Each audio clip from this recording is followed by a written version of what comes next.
बिस्मिल्लाहिर्रहमानिर्रहीम। अस्सलाम वालेकुम स्टूडेंट्स। हमारे आज की जो वीडियो उसमें हम चैप्टर नंबर 6 पढ़ रहे थे, जिसका आज हमारा लास्ट टॉपिक है।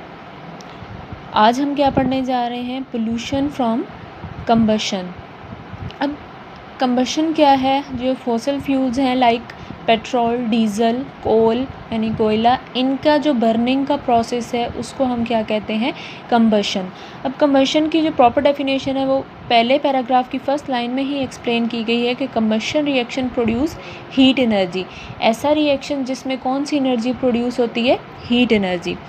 And the controlled burning of fossil fuel in power station drives the generator. अब फॉसिल फ्यूल बहुत सी जगह पर यूज़ हो रहे हैं, जैसे पावर स्टेशन में जहाँ पर बिजली जनरेट की जाती है, वहाँ के जनरेटर्स को चलाने के लिए फ्यूल ही यूज़ किया जा रहा है लाइक पेट्रोल और डीज़ल। तो कंबशन की पहले डेफिनेशन क्या है? फॉसिल फ्यूल का जो बर्निंग का प्रोसेस है जिसमें हमें हीट एनर्जी मिलती है, उस प्रोसेस को, उस रिएक्शन को हम क्या कहते हैं? कंबशन। अब इस बर्निंग के प्रोसेस में बहुत से जो हैं वो हार्मफुल ऑक्साइड्स जो हैं वो रिलीज़ होते हैं। यानी जो बर्निंग का प्रोसेस हो रहा होता है, फॉर एग्जांपल पेट्रोल बर्न हो रहा है या कोयला बर्न हो रहा है, उसकी बर्निंग से हमारे पास कौन कौन से केमिकल रिलीज़ हो रहे होते हैं, आते हैं पैराग्राफ नंबर 2 की तरफ, जिसमें बताया गया the carbon dioxide produce when the fuel are burn remain in the atmosphere. सबसे पहला जो ऑक्साइड कौन सा है कि जब भी कोई फ्यूल बर्न हो रहा होता है तो कार्बन डाइऑक्साइड प्रोड्यूस हो रही होती है उसमें से। वो कार्बन डाइऑक्साइड क्या है? हमारे एटमॉस्फेयर में रहती है, वो ख़त्म नहीं होती। अब जितना ज़्यादा कार्बन डाइऑक्साइड जितना ज़्यादा फ्यूल कोई भी बर्न होगा, कंबशन जितनी ज़्यादा हो रही होगी अर्थ के ऊपर, उतनी ही ज़्यादा कार्बन डाइऑक्साइड भी प्रोड्यूस हो रही होगी। अब कार्बन डाइऑक्साइड जब हमारे एटमॉस्फेयर में, हमारी हवा में रहती है, तो वो क्या करती है? कार्बन डाइऑक्साइड सूरज की हीट को एब्जॉर्ब करके रखती है। यानी कार्बन डाइऑक्साइड जब एटमॉस्फेयर में बढ़ जाएगी तो वो हमारे अर्थ के इर्द गिर्द एक ऐसा ब्लैंकेट बना लेगी जो वो हीट को एब्जॉर्ब करती है और हमारी अर्थ को वार्म रखेगी। गर्म होना शुरू हो जाएगी हमारी ज़मीन। अब गर्मियाँ क्यों शदीद हो गई हैं? क्योंकि पोल्यूशन बढ़ गई है, हवा में कार्बन डाइऑक्साइड ज़्यादा हो गई है। कार्बन डाइऑक्साइड ज़्यादा है तो इसका क्या मतलब है कि वो कार्बन डाइऑक्साइड सूरज की जो हीट है उसको एब्जॉर्ब कर लेती है और उसको वापस नहीं जाने देती, बल्कि वो गर्मी जो है, वो हीट जो है वो हमारे अर्थ में ही के एटमॉस्फेयर में ही रह जाती है। तो इससे हमारी अर्थ का एटमॉस्फेयर क्या हो रहा है? वार्मर होता जा रहा है। तो पहला पोल्यूशन का इफेक्ट तो क्या हो रहा है? Global warming. ग्लोबल वार्मिंग यही है कि हवा में कार्बन डाइऑक्साइड बढ़ने से वो हीट को एब्जॉर्ब कर रही है और इससे हमारी अर्थ यानी हमारा जो ग्लोब है वो गर्म हो रहा है। इस प्रोसेस को हम क्या कहते हैं? Global warming. अब ग्लोबल वार्मिंग से क्या हो रहा है कि ग्लोबल वार्मिंग से ग्लेशियर्स पिघलना शुरू हो गए हैं, पोलर आइस कैप्स मेल्ट होना शुरू हो गई हैं, क्योंकि गर्मी बढ़ रही है।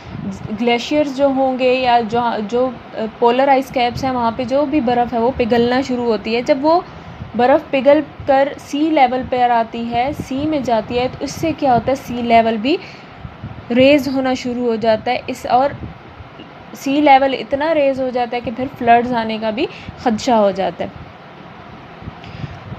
फिर इसके अलावा और क्या है कि इस ग्लेशियर जो है जो हमारी हवा में कार्बन डाइऑक्साइड है या ग्लोबल वार्मिंग जो, उससे हमारे सी का जो वाटर है वो भी एसिडिक होता जा रहा है। नेक्स्ट थर्ड पैराग्राफ की तरफ आती हूँ, जिसमें बताया गया है कि fossil fuels contain at least some sulphur which turns into sulphur dioxide. जो भी फॉसिल फ्यूल्स हैं उनमें या तो सल्फ़र भी होता है, कार्बन भी होता है और नाइट्रोजन भी होता है। अब जब वो फॉसिल फ्यूल बर्न होते हैं तो बर्निंग के प्रोसेस में किसके साथ रिएक्शन हो रहा होता है? ऑक्सीजन के साथ। हवा में जो ऑक्सीजन है उसके साथ ही रिएक्शन होता है, तो बर्निंग का प्रोसेस शुरू होता है।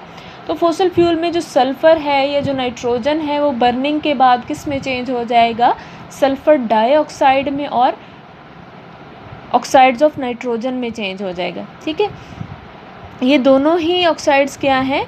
एसिडिक फॉर्म है ये सल्फ़र और नाइट्रोजन की। तो जब बर्निंग के बाद सल्फ़र डाइऑक्साइड या जो ऑक्साइड्स ऑफ नाइट्रोजन हैं वो किस में शामिल हो रहे हैं? जो हमारी हवा में वाटर है उसमें ये डिज़ोल्व हो जाते हैं, सल्फ़र डाइऑक्साइड और ऑक्साइड्स ऑफ नाइट्रोजन। उस पानी में डिज़ोल्व होने से वो पानी क्या हो जाता है, एसिडिक हो जाता है। फिर वही पानी जब रेन की फॉर्म में बरसता है, बारिश बरसती है उसी पानी की से, तो वो उस बारिश को हम क्या कहते हैं, एसिड रेन। ठीक है, तो दूसरा अफेक्ट क्या हो गया कंबशन का हमारे एटमॉस्फेयर पे, कि एसिड रेन का भी बाइस बन रहा है। फोर्थ की पैराग्राफ में बता रहे हैं कि फोसल फ्यूल ट्रांसपोर्टिंग के दौरान, यानी एक जगह से दूसरी जगह, फॉर एग्जांपल ऑयल के टैंक्स, अक्सर हमने खबरों में भी देखा है कि ऑयल का टैंक उलट गया और पूरा पेट्रोल जो है वो ज़ाया हो गया। तो इससे क्या होता है कि वो ऑयल स्पिल हो रहा होता है, उससे हमारे हवा में पोल्यूशन बढ़ती जा रही होती है। तो ये चार हमने क्या पढ़ा, पहले कंबशन की डेफिनेशन हमने पढ़ी, फिर उससे अफेक्ट क्या हो रहे हैं, global warming, second is acid rain. ठीक है, ग्लोबल वार्मिंग में हमने क्या पढ़ा कि ग्लोबल वार्मिंग क्या चीज़ है, जब बर्निंग से या कंबशन से हवा में कार्बन डाइऑक्साइड इंक्रीज़ हो जाती है तो वो एज अ ब्लैंकेट एक्ट करती है और सन की जो हीट है उसको एब्जॉर्ब करके रखती है, उसको वापस नहीं जाने देती हमारे एटमॉस्फेयर से। तो उससे क्या हो रहा है, हमारी अर्थ गर्म होती जा रही है। इस प्रोसेस को हम क्या कह रहे हैं, ग्लोबल वार्मिंग। फिर ग्लोबल वार्मिंग के हमने अफेक्ट क्या पढ़े, इससे ग्लेशियर्स पिघल रहे हैं, ग्लेशियर्स के पिघलने से सी लेवल हाई हो रहा है और वो फ्लड्स में इजाफा होता जा रहा है। दूसरा क्या था कि इसकी वजह से हमारे सी का जो पानी है वो भी एसिडिक हो सकता है, जिससे सी लाइफ को ख़तरा हो सकता है। एसिड रेन हमने क्या पढ़ा कि जब भी कंबशन हो रही होती है, जो फ्यूल है उसमें सल्फ़र और नाइट्रोजन होता है, बर्निंग के बाद वो सल्फ़र डाइऑक्साइड में चेंज होता है और नाइट्रोजन के ऑक्साइड्स बन जाते हैं।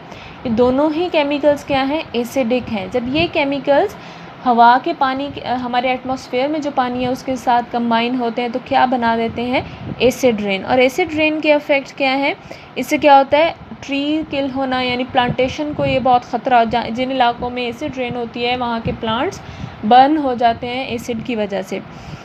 Crores, metal and stone work, जितना भी बिल्डिंग्स पे मेटल का वर्क हुआ होता है या स्टोन वर्क हुआ होता है वो ख़राब होना शुरू हो जाता है।